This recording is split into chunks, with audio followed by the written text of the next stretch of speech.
আমার সহযোদ্ধা মোহাম্মদ রাসেল তার সংক্ষিপ্ত বক্তব্য দিবে।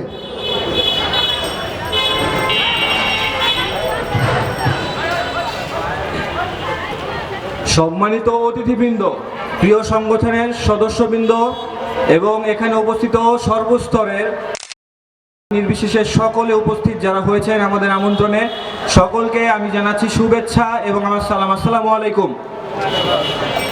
আজকে আমরা এখানে যে সমাবেশটি আয়োজন করেছি, আমাদের একমাত্র এজেন্ডা হচ্ছে বাংলাদেশ গড়া। আমরা এই সমাবেশের মাধ্যমে বাংলাদেশ সহ পুরো বিশ্বের মঞ্চে এই বাণীটি একমাত্র প্রচার করতে চাই যে বাংলাদেশে সকল ধর্ম বর্ণ জাতি নির্বিশেষে সকল মতের মানুষ ঐক্যবদ্ধভাবে শান্তিপূর্ণ পরিবেশে বসবাস করছেন। আমাদের সংগঠনটি আগস্টের গণঅভ্যুত্থানের পরে এই পর্যন্ত এদেশের নানা ধরনের আমাদের অত্র অঞ্চলে বিভিন্ন ধরনের সামাজিক কর্মকাণ্ডের সাথে জড়িত ছিল। আগস্টের গণঅভ্যুত্থানের পর থেকে মন্দির পাহারা দেওয়া, তারপরে বৃক্ষরোপণ কর্মসূচি, বন্যার সময়ে বন্যা কবলিতদের পাশে থাকা, ফান্ড সংগ্রহ করার মাধ্যমে বন্যার্থদের ঘরে ঘরে গিয়ে তাদেরকে সাহায্য করা, যুব সমাজ যে আজকে যুব সমাজ হচ্ছে আমাদের আজকে ধ্বংসের পথে মাদকাসক্ত, সেই যুব সমাজকে নিয়ে কাজ করা, মাদকের বিরুদ্ধে অভিযান চালানো থেকে শুরু করে এই অত্র এলাকার উন্নয়নের জন্য যত ধরনের সামাজিক কর্মকাণ্ড রয়েছে সকল ধরনের যেভাবে কাজ করা যায় সেভাবে সর্বোপরি আমরা নিয়োজিত ছিলাম। আমাদের এই সংগঠনের একমাত্র উদ্দেশ্য হচ্ছে সাম্য, সম্প্রীতি এবং ঐক্যের বাংলাদেশ গড়া এবং বাংলাদেশকে একটি সেকুলার কান্ট্রি হিসাবে বিশ্বমঞ্চে পরিচিত করানো। বেশ কিছুদিন যাবৎ সামাজিক যোগাযোগ মাধ্যম সহ আমাদের পার্শ্ববর্তী দেশের কিছু মিডিয়া অতিরঞ্জিতভাবে বাংলাদেশের সার্বভৌমত্ব ক্ষুণ্ণ হয় এরকম কিছু তথ্য প্রকাশ করছে এবং প্রচার করছে, যেগুলো মোটেও বাংলাদেশের সাথে সম্পর্কিত না অথবা বাংলাদেশের বর্তমান পরিস্থিতির সাথে তার একটুও যোগসাজস্য নেই।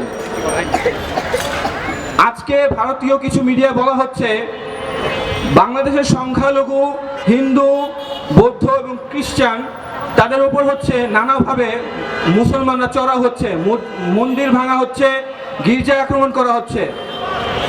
আজকে কিছুক্ষণ আগে আমরা আমাদের সমাবেশে বিভিন্ন ধর্মের, হিন্দু ধর্ম, খ্রিস্ট ধর্ম, বৌদ্ধ ধর্মের ধর্মীয় গুরুদেরকে আহ্বান করেছি এবং তাদের বিভিন্ন ধর্ম মতের মানুষদেরকে আমরা আহ্বান করেছি। এই সমাবেশের একমাত্র উদ্দেশ্য বিভিন্ন ধর্মের মানুষদের মতামত যেন একটি প্ল্যাটফর্মের মাধ্যমে বিশ্বমঞ্চে প্রকাশ করতে পারে, তাদের মনের কথা বলতে পারে, তাদের যদি কোনো অভিযোগ থাকে তারা সেটা প্রকাশ করতে পারে। আমরা ভাটারা থানা সাধারণ শিক্ষার্থী ঐক্য ফোরামের কর্তৃক আয়োজিত এই সমাবেশের মাধ্যমে আমরা সুযোগ করে দিয়েছি সকল ধর্মের মানুষদেরকে তাদের মতামত ব্যক্ত করার জন্য। যদি তাদের মনে কোনো কষ্ট থাকে, যদি তাদের ভিতরে কোনো ভয় থাকে, সেগুলো প্রকাশ করার জন্য।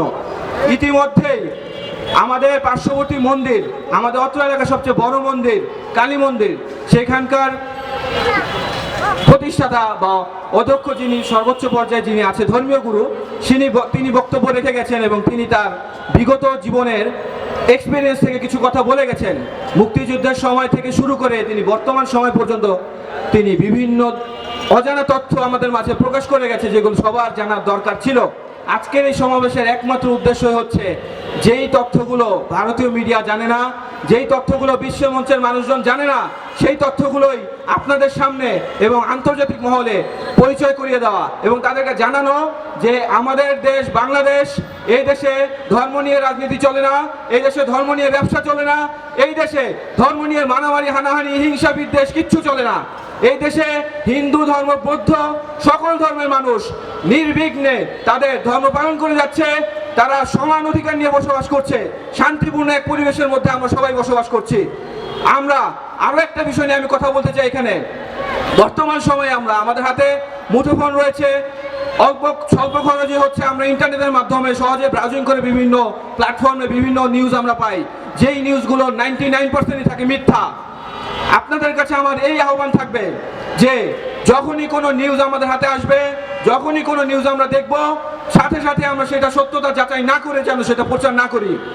এতে করে আমাদের দেশের ভাবমূর্তি নষ্ট হবে, আমাদের মধ্যে বিশৃঙ্খলা সৃষ্টি হবে, আমাদের মধ্যে শান্তি নষ্ট হবে, শান্তি বিশৃঙ্খলা সৃষ্টি হবে।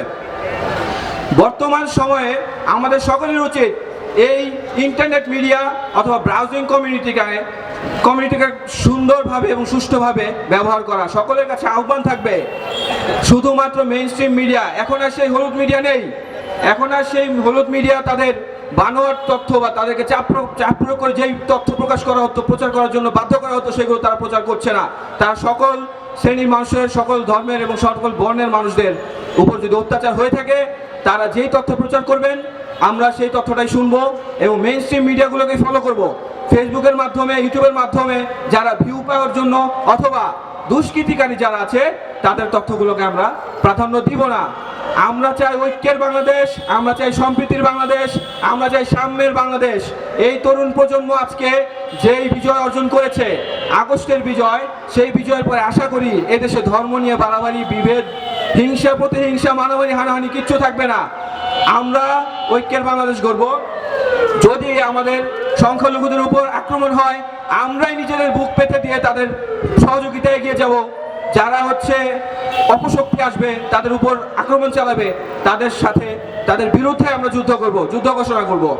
ইনশাল্লাহ সবাই আমরা সাম্যের বাংলাদেশ, ঐক্যের বাংলাদেশ, সম্প্রীতি, এক শান্তির পরিবেশ সৃষ্টি করার লক্ষ্যে কাজ করব এবং আমি এই বলে আমার ভাষণটি শেষ করছি। আসসালামু আলাইকুম।